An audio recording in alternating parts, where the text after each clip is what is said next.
Now, as we know, on 20th of January is President Trump's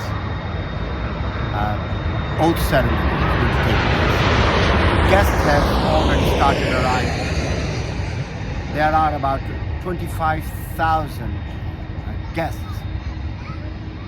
were issued with the invitations for the oath ceremony, which was supposed to go ahead on 20th of January.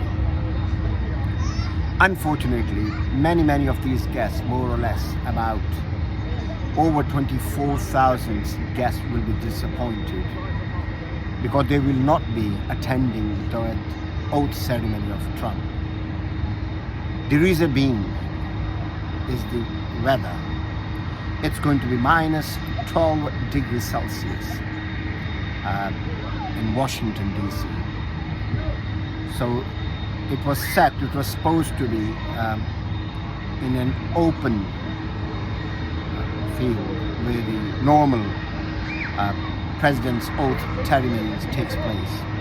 But because of the freezing weather, they don't want these 25,000 visitors or guests to be frozen.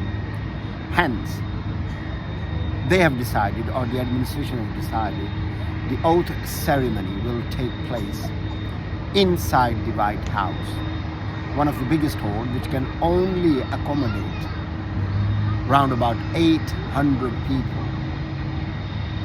So 25,000 guests were already on their way, but unfortunately only 800 to be selected. Now that's another big problem. Now from those 25,000 people and nearly 24,800, those will not be invited or would be issued with some sort of cancellation,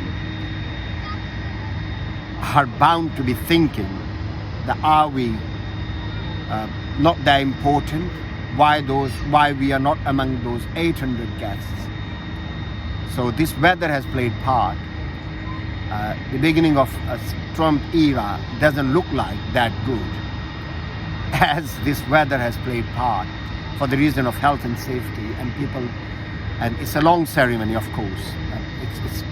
The ceremony itself is about not more than 5 minutes. But surely the guests arriving, the security and all these checks and everything, you have to be seated well before time of ceremony, will take a lot of time and effort. So this all has been cancelled. It will be taking place in an isolated room inside the White House, where only 800 people will be there, 800 guests will be there. All those arriving, I don't know, they will be said sorry, or what they are going to do. Maybe different ceremonies will take place. We do not know.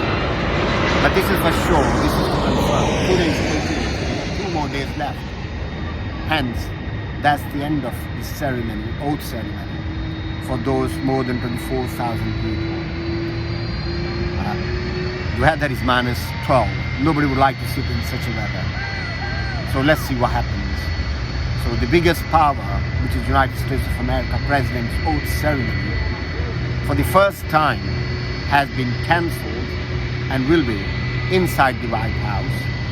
And disappointment for those more than 24,000 guests.